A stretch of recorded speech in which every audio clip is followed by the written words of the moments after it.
Hey everybody, welcome to our FB Live training for today in Fire Your Inner Critic, Find Your Inner Badass, and finally build your business. I'm Cassandra Von Worsley, your Inner Badass business coach. You can find out more about me at CassandraVon.com.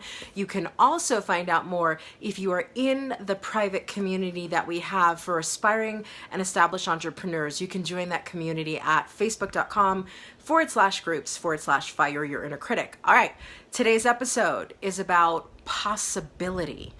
Louise L. Hay talked about the totality of possibilities, and I love, she has one audio called The Totality of Possibilities, and in that audio, Louise L. Hay asked the question, are you living in the totality of possibilities? I just want you for a second to think about that idea, the totality of possibility, meaning, are you living with a vision for all of what's possible for you?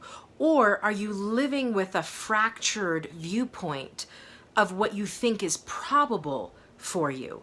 And in business, it's tough to create a successful business if you're living in a fragmented perspective. And so we're going to talk on today's training about really asking the question, are you living below your possibilities?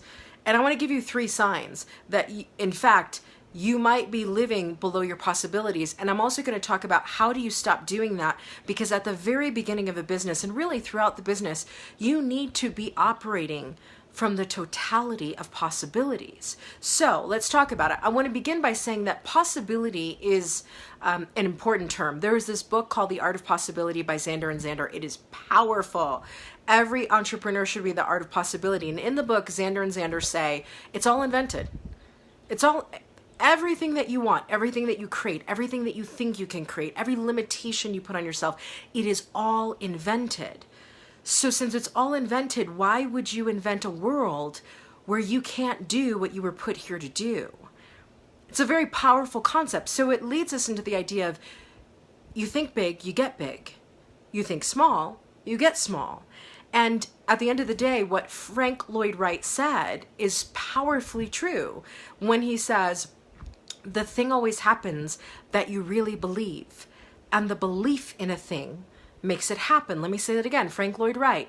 The thing always happens that you really believe, and the belief in a thing makes it happen. Hey, Linda. So the key thing that we're talking about in today's training is, do you live and dwell in what Louise L. Hay called the totality of possibilities? The totality of possibilities for your business, for your life, for where you can take your business. Or are you living from a fragmented reality based on all of the entrepreneurial or non-entrepreneurial experiences that you've had in the past? See, here's the thing. The inner critic lives in the past. Your inner badass has vision into the future. They operate in 2 totally different ways. So what we're going to talk about today is, what are the signs to you, especially as you grow this business, especially as you build it, that you are actually living below your possibility? I'm going to give you 3 signs. Sign number one, that when it comes to building your business, growing your business, you are living below your possibility. In fact, below what Louise L. Hay called the totality of possibilities. Sign number 1, you yeah but new ideas. Inwardly or outwardly. Now, we all know yeah but people, right? We all know people who come to us and they've got issues and problems, and we give them the best advice ever, and every piece of advice we give them, their response is yeah but, they've got a yeah but for everything. We all do yeah buts to a certain extent. But one sign that you're living below your possibility when it comes to building your business is that as new ideas come to you, as inspiration comes to you, as you think about expanding and growing your business, even if it's brand new in different directions, you find yourself either internally or externally doing your own yeah buts. Yeah, but I can't really do that business that way. Yeah, but I can't really get those clients. Yeah, but I can't really write that book.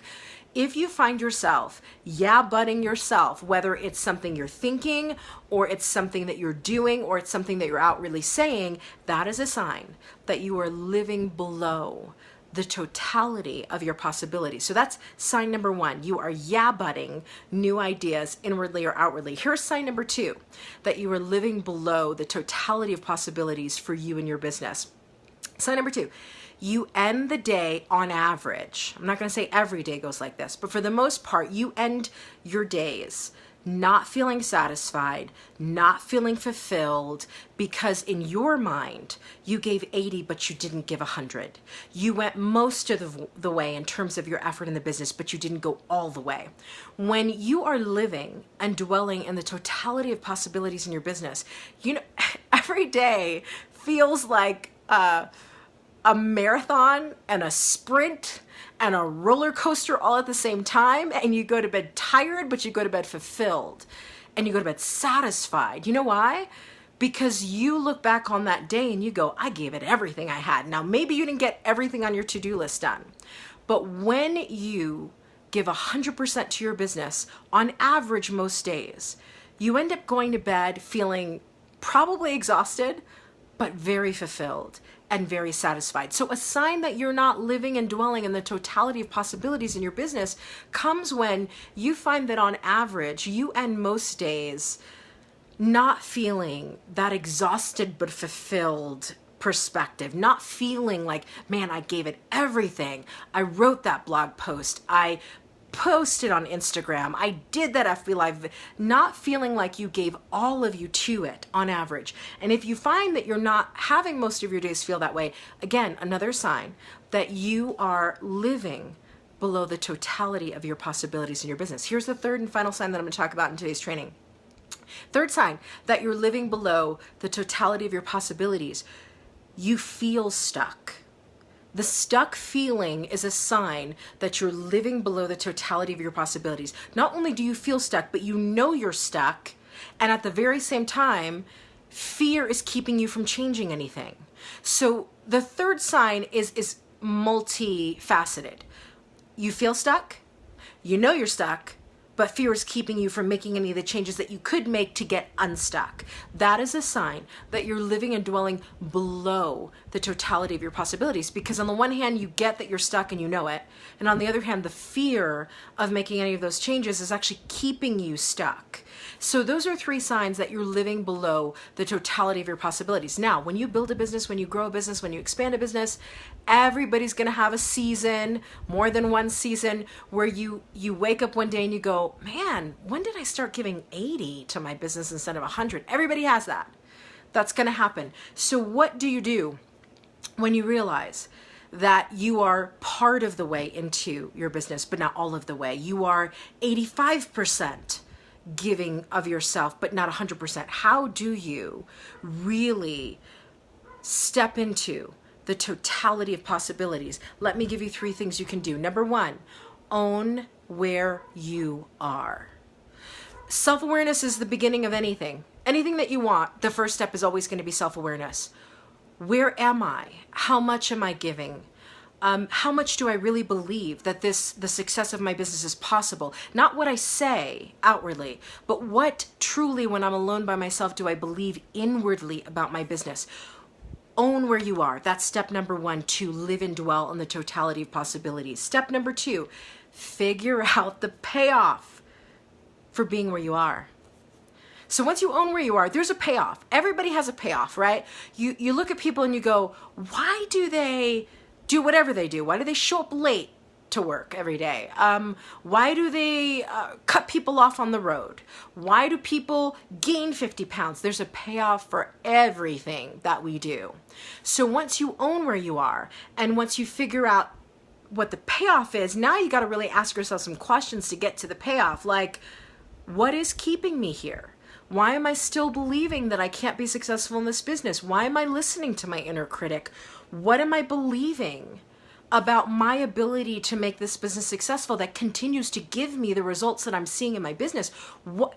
What's the payoff for me? Because there's something that is a payoff, even if in the moment it doesn't feel like a payoff. Now, I've had people tell me, no, there's no payoff to me carrying around 50 extra pounds of weight. No, there's no payoff to me not making money in my business. Guaranteed. Let me just say this clearly. If you are doing a behavior, or if you are experiencing anything less than the totality of possibilities for you in your business, there is a payoff somewhere. It is hiding. It is something you may not want to admit, but guaranteed, if you're doing it, if you're creating it, there's a payoff, and you want to get to what the payoff is. Third thing you got to do to step into the totality of possibility for your business, create a new vision. Create a new vision that inspires and fulfills you. The same way I said, you should end every night maybe being exhausted, but being completely satisfied in what you did on your business today. You want to create a vision that has you feeling the same way, like full and inspired and satisfied. And there are certain questions you need to ask yourself to get to that vision. You're not going to get to the vision on the first iteration of it. Let me just say that. It's going to take you a little time and a little thinking to create a vision that when you read it, when you say it, it thrills you. Your vision should thrill you. So here are some of the questions you could ask. What would I like my business to look like, to be like, to feel like? What does it feel like to be in my business? What does it look like? How do I want this to work? Where do I work every single day? How does it feel to run my company? What does that look like, feel like, and who am I in that position? Question number 2, how can I create the look, the being, and the feeling of it starting now? How can I create that now? Because so often people wait until they make a certain amount of money before they feel like a CEO. Or they wait until they release a certain number of products before they get excited about what they're producing in their businesses. It actually doesn't work that way. You need to feel confident. You need to feel strong. You need to feel productive. You need to feel like things are moving before they actually move. The feeling leads to the action. And the action leads to the movement. And most people think, well, no. When I make this amount of money, then I'll feel like a CEO. No, you've got to decide that that's who you are. And then you operate from that place, which leads you to actions that deliver that result to you. So again, the thing I want you to take away is your level of possibility in your business is completely and entirely up to you, period. Has nothing to do with anybody else. If you don't believe it, nobody else will. And if you believe it and then you follow it up with action that is consistent and persistent over a long period of time, you will see the vision that you created at the very beginning. But you will never see the vision if you aren't sold that you can actually do this. You'll never see it. So the reality is how are you in your business from this moment forward going to dwell in the totality of possibility? How are you going to show up for you in such a massively faith-driven way that you say, there is no way I am not going to be successful in this business because I've already decided, and here's what I believe, and here's what I'm creating, and this is what's possible, and then do the work. And then do the work. If you're watching this on YouTube, join our community, facebook.com/groups/Fire Your Inner Critic. I will see you on the next FB Live training.